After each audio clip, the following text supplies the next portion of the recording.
Ab'ekitongole kya gavumenti ekivunaanyizibwa ku nsonga z'omunda nga bakulembeddwamu omuwandiisi waabwe w'enkalakkalira Stephen Kagoda amaaso gabamyukidde mu kakiiko ka Paalamenti akavunaanyizibwa ku nsaasaanya y'ensimbi z'omuwi w'omusolo bwe bakwasiddwa poliisi ya Paalamenti okubaako bye baginnyonnyola. Kino kiddiridde abakulu bano okulemwa okunnyonnyola akakiiko lwaki ssente eziwerera ddala ebitundu 3 ku buli 100 ezaabaweebwa okuddukanya emirimu gy'eggwanga baasalawo zikozesa ebintu ebirala ebitali mu bajeti yaabwe ey'omwaka gw'ebyensimbi 2014-2015. Didn't you think that at any one time we would request for we desire clear documents?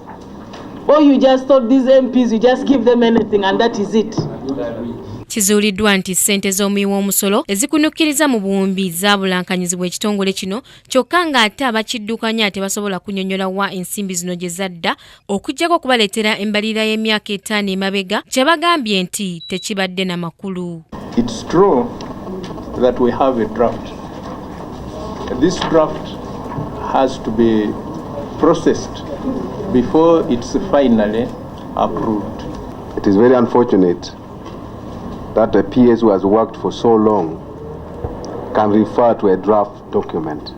Very, very unfortunate. It is not a usable document.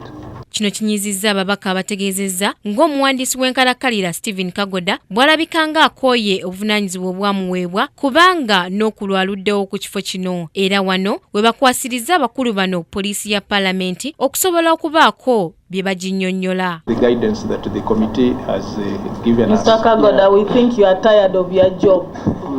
You are tired. You've run out of innovation, you've run out of zeal, you have run out of steam. But Chair, on that one, ababaka abali kakiiko bategeezezza nga bwe kyennyamiza okulaba nti ensimbi z'omuwi w'omusolo zikozesebwa ebintu ebirala kyokka emirimu gy'eggwanga ne girekebwa era bategeezezza ng'abakulu bano bwe balina okukomawo olunaku lw'enkya nga balina embalirira y'ensimbi zonna ezaabuzibwawo. Ekizibu kya Ministry of Internal Affairs kiri nti kwegamba ekisooka tulabye nti nno omukulu Permanent Secretary amazeeyo bbanga ddene emyaka 14 kati mukola omulimu gwe tateekamu maanyi amanyiridde nnyo kwegamba akitwala ng'ekintu ekiri awo ekitali serious. Ekyokubiri bakitutte ng'ekya bulijjo okukozesa ssente mu ngeri ekitasaana kwegamba bakola okutetenkanya ne bawandika budget naye bwe baweerezwa ssente bakozesa mu bintu birala.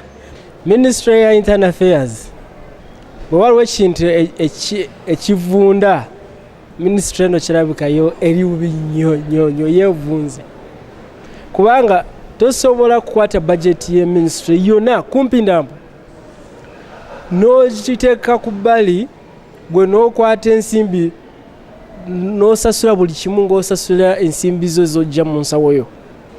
Baweebwa ssente okukola emirimu mu mwaka gw'ebyensimbi 13-14 ezisinga tezaakola mu ministry ey'ensonga ez'omunda. Ku Kingdom TV, Samla Hanifa amalindirire.